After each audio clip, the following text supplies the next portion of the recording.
Hey everyone, so we started talking a bit about the gi in the last video, looking at entering from the De La Riva.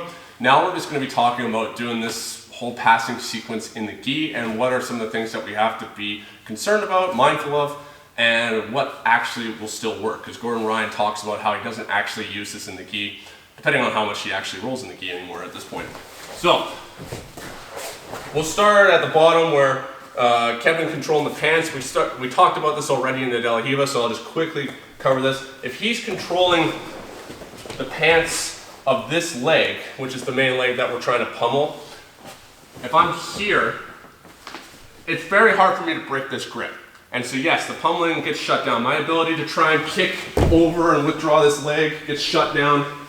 My ability to try, even if I can get shin on shin connection, if I can't move this leg, I'm gonna have a hell of a time. Same with this leg.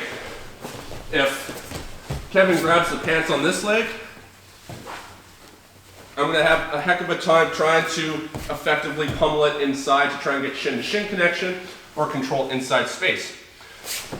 If he does that, he is not using any frames to stop me from establishing chest to chest connection. And so the two passes that we're looking at is moving into tight-based passing or even submission-based passing. If I'm here, if he's holding both legs, I have the ability to always shoot underhooks. There's always going to be space between his elbow and his ribs. If he keeps his elbow really tight, I can still look at creating a wedge with my forearm and just sliding along his hip. It's going to be impossible for him to stop if he's focused on this grip. The other thing is that his head's not going to be protected. More control can be difficult because I'm unable to perform that roll. Like here, he's stopping my ability. And also he's created a closed circuit by having his arm connected to my leg. So if I tried to reach through here, it's gonna be very difficult. Guillotine control is gonna be possible though because his head is completely undefended right now. If he wants to hold on to my legs, then I'm gonna capture his head, start breaking his posture by closing my elbow, and I'm not gonna be able to necessarily roll, but I'm able to drop to the side. I can even just start looking at threatening this. And you're not gonna tap people from there because they still have a guard established with frames to manage the range, but they're gonna have to respect it and they're gonna have to let go of those gi grips. So here, this is the common side we had talked about from, because if I just enter from De La Riva, he's already got this grip here, elbows here. I start feeding this arm underneath, looking for that float style pass in part 4, or I start looking for capturing the chin strap for the guillotine and dropping onto my elbow here. And so, because he's got this grip on my pants on this side, he's not even going to be able to try and attempt with the butterfly sweep because he's holding me at the same time. So if he tries to kick his leg, nothing's going to happen. He's pulling and pushing at the same time. If he lets go, then I can start advancing position because I've broken his posture. We start moving up the body, controlling my collar. Collar and sleeve, different story. We're going to talk about sleeves in a sec. Collar, I don't really care about. The problem that I have with the float pass, as some of you guys talked about, is dealing with people that are pushing you away. The problem is not people pulling you. Pulling, I'm posting with my hands. I'm floating now. He's pulled me into that position. I'm just going to start looking for shin on shin control. And the only thing that I have to deal with is breaking that grip. He can have this grip on my collar right now, and I'm still going to be able to pass.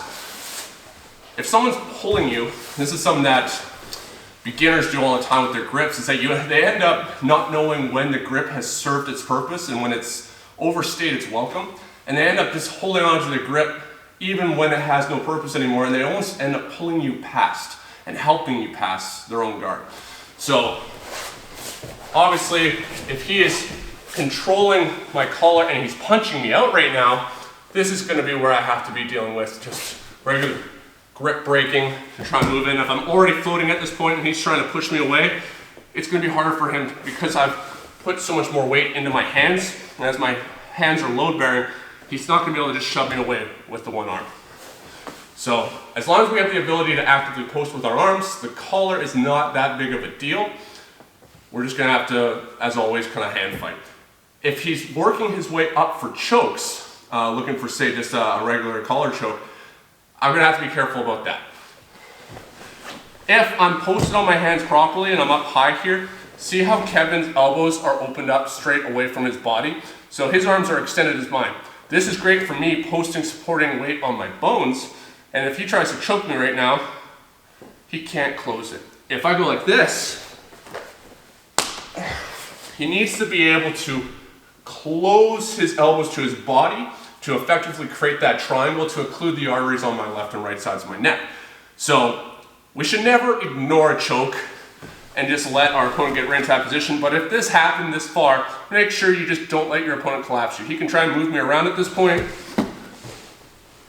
He's not going to choke me here.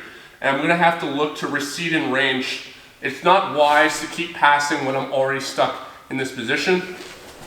If his arms are here, see how they're more perpendicular to his body? Depending on how tall you are, riding your chest more forward, see how his elbows are even higher from his body. Here, the closer I get to him, the closer his elbows get to his side. Now I'm having a hard time.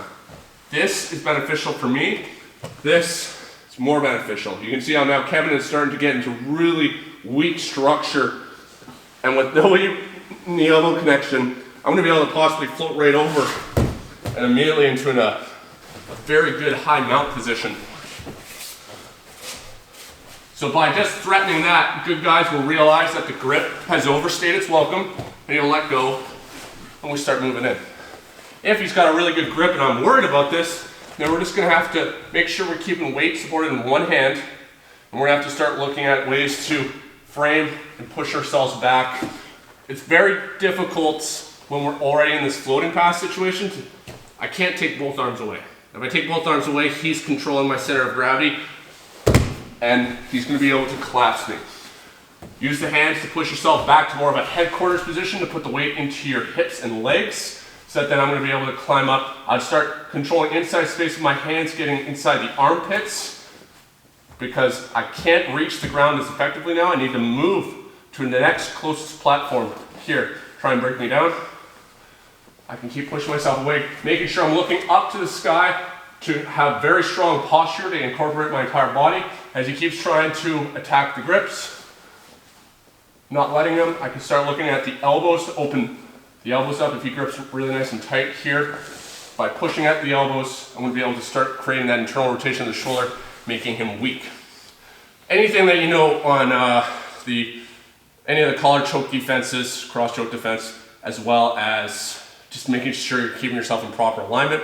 All that stuff's going to apply. Just don't get scared and collapse. Understand that if we keep ourselves up nice and high here, our opponent does not have the proper range here to close the distance and finish the choke.